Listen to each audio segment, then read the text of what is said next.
Okay, it's John, Bipbopboom back again, and I'm going to do a video on fake bands and metal exploitation genre, at least as best I can.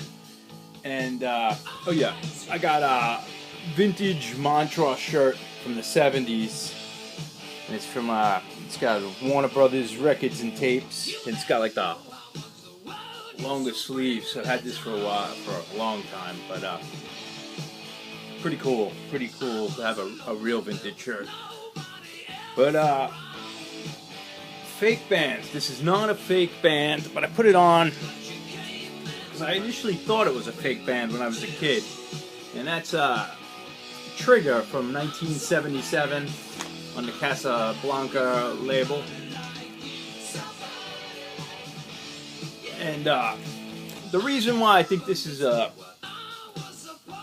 it's not a fake band, but when we were kids, we used to think this was Kiss putting out a fake band. At least that was the rumors in like the suburbs of New York. I don't know if it was in the rest of the country, but like I'd never seen Kiss without makeup and everything, and we were little kids, so a little naive. But I used to think like that was Gene Simmons, Paul Stanley, Peter Criss, and Ace Frehley. And the band Trigger, because I think Love Gun was out at the same time. And I don't know, well, I never really liked this record. It's pretty easy to find. This is a promo copy. It's really good sounding on the turntable. But it took me 20 years to like this record. I just kept it filed away. But it's good, like power pop, Kiss. It's got like a Rod Stewart, Noddy Holder from Slade kind of voice, and the songs are real catchy. It's a great record, and you could probably get it for under $5, $2, but it's probably not everyone's bag, and certainly not heavy metal, but it's good hard rock. Alright, fake bands. Like, I think of fake bands, you think of the Monkees, and I don't know, maybe the Archies even, but one of my favorite fake bands, and this is not metal, but just is the Strangeloves, who did I Want Candy and Nighttime in the Nighttime. But the Strangeloves were like three Jewish guys from New York, studio musicians, I believe. And they recorded some songs and called themselves the Strangeloves, and I can't remember producer, I don't know the whole story, but they pretended to be an Australian band during the whole beat movement with the Beatles and Herman's Hermits and everything. And they pretended to be an Australian band. One of my favorite stories, I don't know if it's true or not, but I think they went to like Virginia or somewhere on tour, and they drove there. But they get to the airport, they drive to the airport, and they get in an airplane, and they set up a press conference on the other side of the airport, and the cameras and all the screaming fans, it's like 66 probably, and they would just take the airplane and just taxi around the corner of the airport and then pull off like they flew in from Australia. And I don't even know if they put on fake Australian accents, but you know, people didn't really know, you know, it was so exotic being from Australia, so they fooled everyone, these three Jewish New Yorkers. But anyway, that's a fake band, the Strangeloves. And another fake band, great album cover, is Fur from 1977. I don't know, Magna Glide label, but this is Cassettes and Cats. They were like two songwriter, musicians, managers, kind of scam artists in a way, a little bit. But they put this record out, Fur, to cash in on Kiss probably, and just they probably had a bunch of studio tracks, because I have a feeling these are different bands, different people, like demos, and they just put them all together and figured if we got a hit, one of these are a hit, then we could manufacture a band, dress them like this, and throw them on tour. But there is no band Fur, there's no four members. It's got names of members here, but if you listen to it, there's different singers, totally different studios they're recording in. None of this is not a good record, besides this cover is killer. It's especially if you're like a Kiss fan. This fits right in, but it sounds like bad Free, like Paul Rogers' Free a little bit, maybe because they do I'm a Mover on here. A little funky, a little disco-y, a little hard rockish, but not a good record musically, but perfect example of a fake band trying to cash in.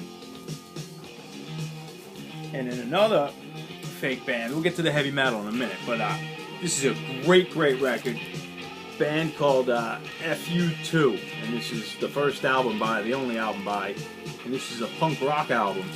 And this is actually the band, the Downliner Sect.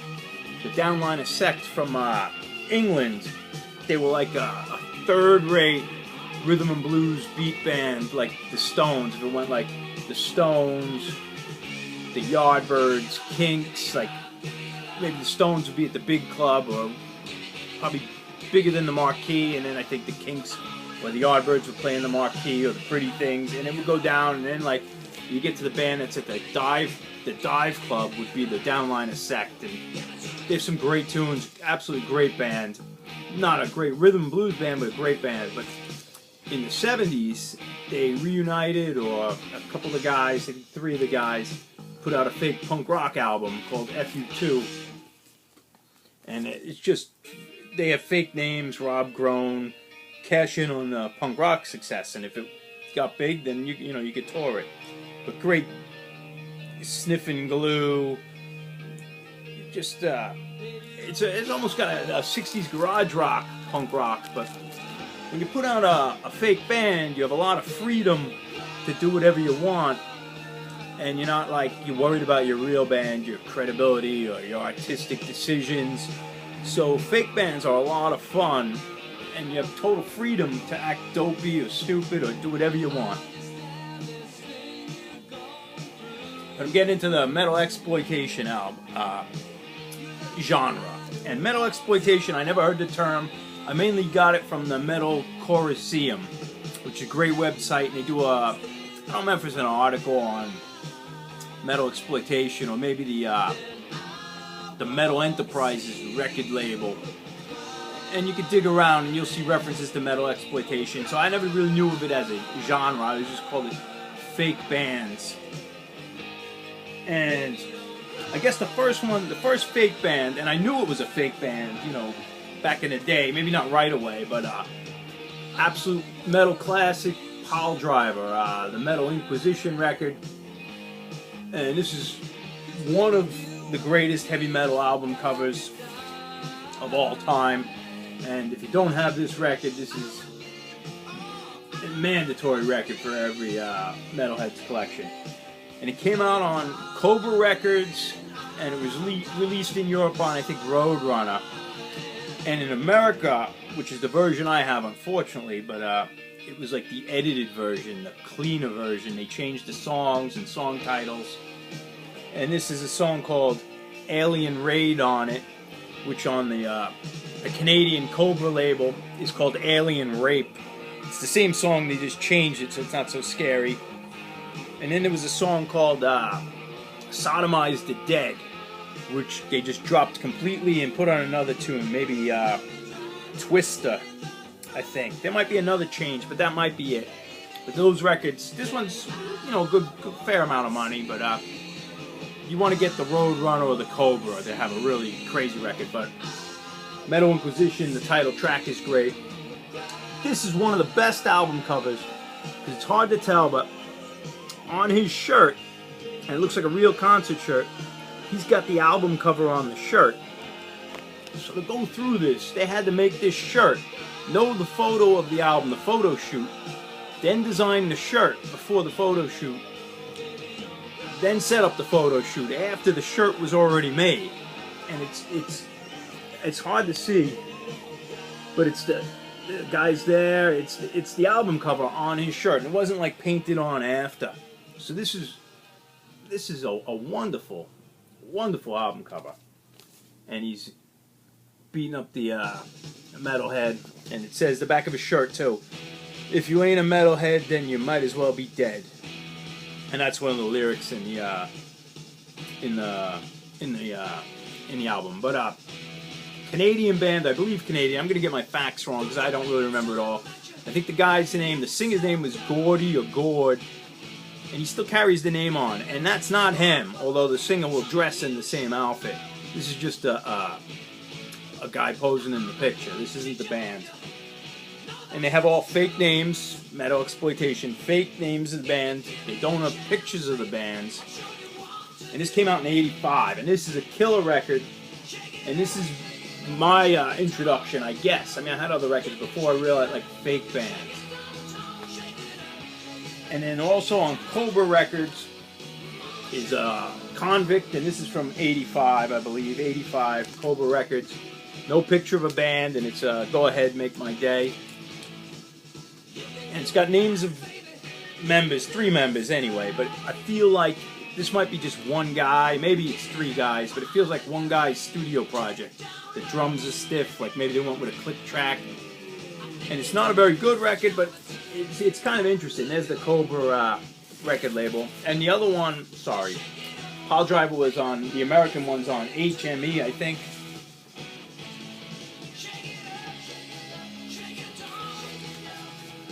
And you'll see these labels kind of repeat stuff, but the Convict record, I enjoy it. It's almost outside of metal a little bit, or just like bad home studio metal, a little weird stuff in there, but not a very good record. Then the second Pile Driver record, and this was recorded in New York with the guys from Virgin Steel. Not the whole band, but the Virgin Steel guys recorded it. Then flew the singer Gord, or actually the record label put them up to this, I believe. But flew the singer Gord down to New York. They picked them up, had the tracks recorded. The guy sang them in a couple hours. They sent it back to Canada, and then they put the album in it. And this is a great cover. Stay Ugly. He's beaten up like a poser guy, like kind of looks like Vinnie Vincent kind of look here. He's got the black eye. No pictures, obviously, because it's not a real band. And that's on Cobra. And this record is not as good. It's heavy, but it's not as catchy or as brilliant as the first album. But still, how can you go wrong with that album cover? And I don't know if it was the label, I don't know the whole thing, and I don't know if I believe everybody's David DeFee's singer from Virgin Steel's story about the label, they owed money and had to do these, or if they figured this is a quick way of knocking off records back in '85, '86, when every kid's just buying things based on album covers, and like knock off a record, we could sell 1,000 right away just through the distribution, and you know, get $3,000 just for cutting a record or whatever it is. I don't know the deal, but Jack Starr, the guitar player from Virgin Steel, I think they broke up, or he had left the band, but I don't know if he left right around this time, if he was still in the band or not. But he put out a record called Phantom Lord, and obviously probably off a Metallica song. And this came out on Pentagram Records, and I think Joe Hasselvander is the drummer on this from Pentagram, actually. This, I believe, is the second pressing because it's also available in white, and I think that's the first pressing, but nothing really on the label. No pictures of a band, and this is a fake band. It's basically Virgin Steel guys, and I forget who the singer is. I don't remember his name. He's someone I don't think he was in any of the bands, but it's all German names: Gunther Wassel, Simon Berger, Klaus Schwarzen, Wolfgang Messerine, Gunderman II. And they treat this like they're a German band. And special thanks to Ava, Klaus, Rita, Antwerp Music Store, Radio 7, the Kloonstag family, Charles Gunderman for the truck rental, and it's just a complete scam. And then they got at the top of it all off, it says made in England. And it's not made in England. This record was recorded in Long Island, New York, and it was probably pressed at like like the record plant in New York City, and it was distributed by Dutch East India Trading Company out of Rockville Center, New York. And this record never left New York ever until like I got it up here. But made in England, this German band. But if you're a kid, Phantom Lord, oh, this sounds good, we'll drop it. But this record sucks. This is one of the worst recorded records I own. I'm very happy to have it. It's really cool, but it sounds like it was recorded and then on a cassette, and it's just uneven, very low budget, poorly written songs, and pretty lousy. But a great historical document of the genre, especially where they mislead you that they're a German band. And I don't think this one was next, but this is the Phantom Lord's second album, Evil Never Sleeps. And this is just a great cover. Pencil drawing, ripped his head off. I don't know if he was driving on the road. But this second album, no pictures of the band. And they have funny things here. This record is brilliant. This record is great. Well recorded and fantastic singing. Really catchy songs. You know, it's a little low budget, but it's wonderful. Speed Demon there's a lot of great tracks on here, and this I highly recommend. This is a highly listenable record, and it's fantastic. And then Jack Starr did another band called Devil Child, and this might have been before that Phantom Lord, I'm not sure. And these are all around 85. This is 85. This one also has that Made in England thing. And the band members are Matthew Hopkins, Anton Fibes, and Lucifer, which is the Witchfinder General, whatever, and Dr. Fibes. This record's a lot of fun too, and I think side 2 opens with like a drum solo. It's like the low budget Moby Dick of heavy metal, and it sounds like they're in just this bad room knocking on doors and lousy sounding drums, but I'm just mesmerized by the drum solo song. But yeah, Son of a Witch. It's only got 6 songs and a drum solo, so they're really trying to milk it. And I think the other one had like a song for a guitar solo on Phantom Lord, but no. I should show you Pentagram Records. Let's see, Devil Child. But this is a great example. The artwork, it reminds me of Mad Magazine, maybe like Sergio or one of those guys that did the little strips in the corners of the books and the magazines. But Devil Child with an E at the end. And that's Jack Starr was doing that. And then David DeFees from Virgin Steel, I hope this isn't too long, but I showed this before, but he had a band called Original Sin. Sin Will Find You Out, and this is an all-chick band, supposedly all-chick band. And the cover does not represent the album because it's straight up heavy metal, great, you know, like Virgin Steel heavy metal.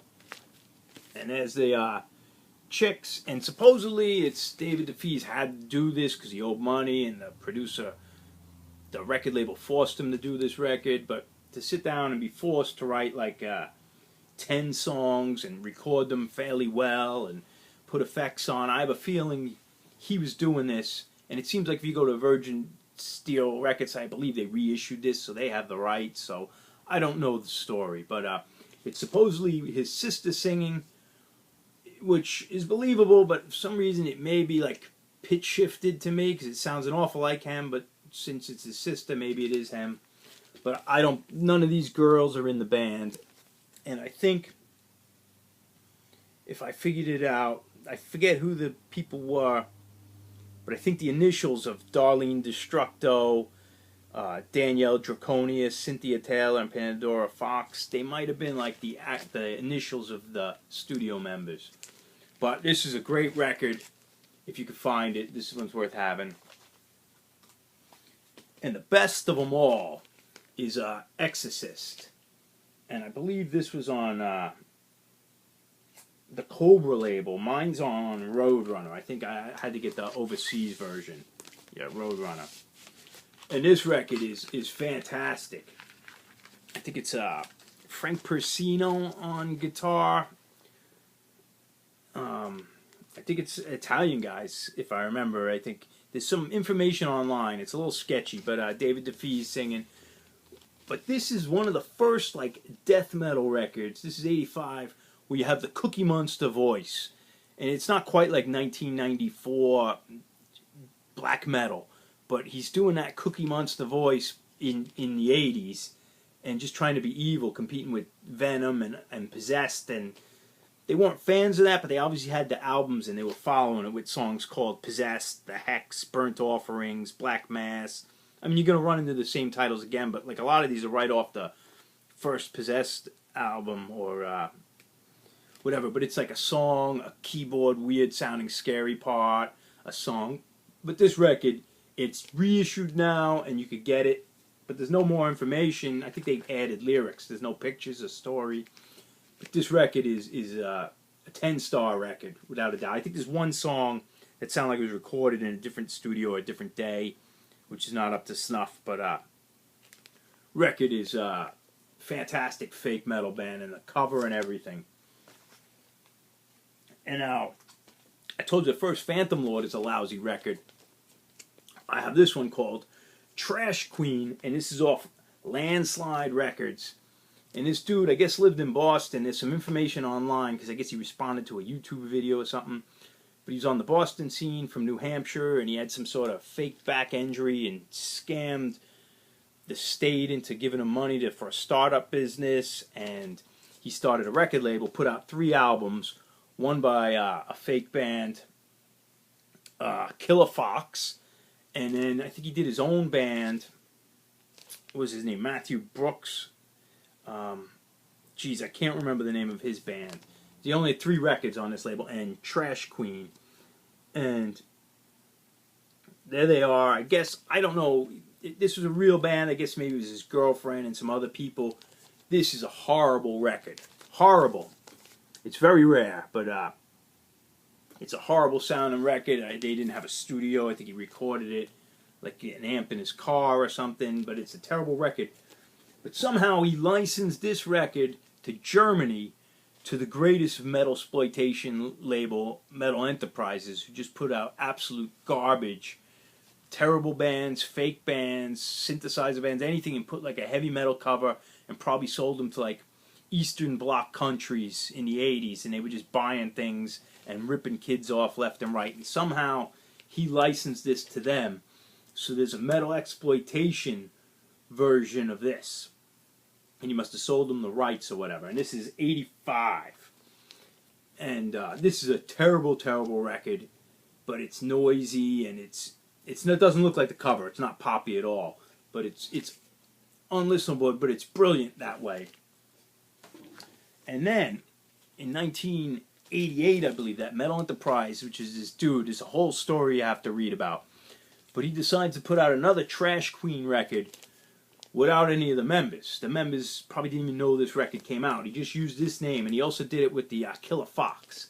And this is like a heavy metal guitar with synthesizers and this crazy German chick singing in high-pitched voice, like a Nina Hagen style.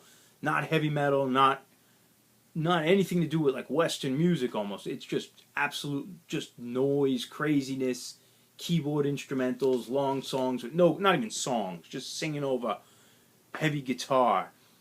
And it's absolutely bizarre. And there's like a drawing of the band on there. And there's a picture of the band, but it's not the same band. It's not these chicks.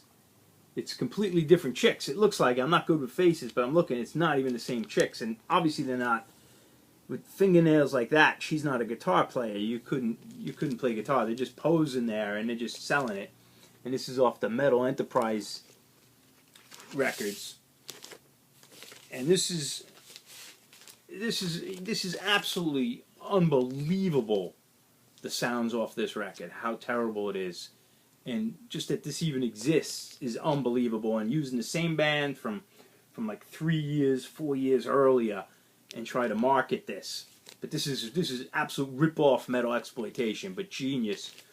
And they have a whole bunch. They have about like 30 records or 20 records that are all similar to rip-offs. Just crazy covers, crazy band names. And I I don't have any of them. They all go for about $40, and one of them's good for the joke. I don't know if I need them all for that price, and they're all unlistenable. But just the fact that this exists. And Metal Enterprises, too, this label, he even ripped off the logo, which was on World Metal, the one that did Iron Tyrants. I'm not going to dig it out now, but they just even ripped off the logo. And there's a few other bands that are fake metal bands that I don't have, and I'd like to add to the collection. But Metal Exploitation, it's a great genre. And look it up online or visit the Metal Coliseum and just read about the Metal Enterprises record label and their discography. It's a fantastic story. Thank you very much. And I will talk to you guys soon. I'm going to be away for a bit, so if I don't, who knows if I get in touch with the videos or not. See you later. Ciao. Thanks.